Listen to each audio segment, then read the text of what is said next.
Hey everyone, welcome back. This is part 2 of my medical journey. In part 1, I talked about college and medical school. I asked you whether you wanted to hear the rest of the story: residency, social media, traditional media, and everything that followed. And the response was overwhelming. So here we are. Let's get into it. I think the best place to start is with something that gives almost every medical student anxiety: the match process. The match, one of the biggest moments of your life. The match is complicated. It's stressful. And it's one of the most important moments in a physician's life, because it determines where you'll spend the next several years of your training.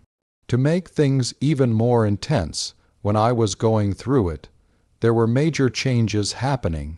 At the time, the DO match and MD match were separate, but they were preparing to combine into a single unified match system. That added another layer of uncertainty for students everywhere. Back then, DO students had options. You could participate only in the DO match, skip the DO match, and go straight into the MD match, or attempt both. Some students applied to a few DO programs they loved, and then rolled into the MD match if things didn't work out. I made a very clear decision. I chose only the DO match. Why I chose the DO path: I truly believe in osteopathic medicine. I believe in treating the patient as a whole: mind, body, lifestyle, and environment. And I strongly believe in osteopathic manipulative treatment, OMT. OMT is a low-risk, powerful tool. I've seen it help patients in ways medication alone couldn't. For me, it wasn't just a philosophy. It was a practical approach I wanted to carry into my career. So I committed fully to that path. Interviews. Seeing the reality behind the curtain, I interviewed at a lot of programs, more than most people do. I think it was around 12 to 15 interviews, and I applied to roughly 30 programs. I traveled everywhere: Florida, New York, New Jersey, Long Island. I wanted to see how healthcare differed across systems and regions. By the end, 2 programs stood out for family medicine: Overlook Medical Center, Jamaica Hospital in Queens, New York.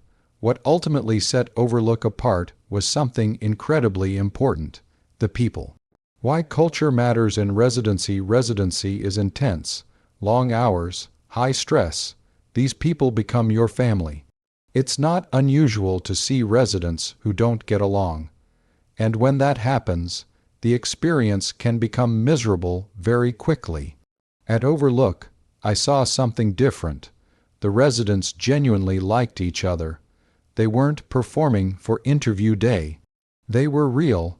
They joked together. They made plans together. Even when no one was watching, they were still themselves. That authenticity mattered. They also encouraged something called a second look. The power of a second look. A second look is when you visit the program on a non-interview day and shadow a resident to see what real life looks like. I strongly recommend this to anyone applying for residency. You see how people act when things go wrong. They're tired, they're stressed, they're not trying to impress you. I did my second look at Overlook on Christmas or Christmas Eve. Think about that for a second. Residents working on a major holiday, away from family. You'd expect frustration, burnout, complaints. Instead, I saw positive attitudes, strong teamwork, humility. That was huge. Humility in medicine. Medicine changes constantly. What we believe today may be outdated tomorrow. At one point, coffee was thought to cause cancer. Later studies suggested it might extend lifespan. A good doctor is a skeptic of their own knowledge. A great doctor is comfortable saying, "This is the best information we have right now, but it may change." That mindset was everywhere at Overlook. From the residents to leadership. I saw it in my program director, Dr. Tribuna, and in the faculty. That sealed it for me. Ranking and match day. I ranked Overlook Medical Center, Jamaica Hospital match day is emotional. Tears, smiles, relief, fear. I was doing a turnship in internal medicine at Trinitas Hospital in New Jersey when I got the email. I matched Overlook Medical Center, my number one choice. I was ecstatic. Dr. Tribuna left me a voicemail welcoming me to the program. He said something I'll never forget. From now on, it's not Dr. Tribuna, it's Joe. I never managed to call him Joe, but that tells you the kind of leader he is. Starting residency, I graduated, got my due degree, and had about a month before residency started. If you ever get that time, use it. Travel, rest, live. Residency is demanding, and burnout is real. You want to start refreshed. Nothing truly prepares you for residency. You learn by doing, by asking questions, by admitting when you don't know something. If you're unsure, ask. Pride has no place in patient care. Intern year. Trial by fire, my first 2 months were on the surgical floor. At Overlook, both Overlook residents and Columbia residents trained together. Fun fact, Dr. Oz trained there as part of his residency. As an intern, you carry the pager, you respond to emergencies, you manage real patients. It's terrifying, and it should be. That nervous energy keeps patients safe. Over time, confidence grows. You learn how to use resources like UpToDate. You learn to think critically under pressure.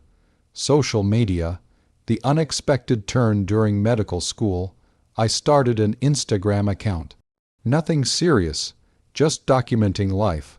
Hospital selfies, my dog family events. I wanted to show that you don't have to give up your life to become a doctor.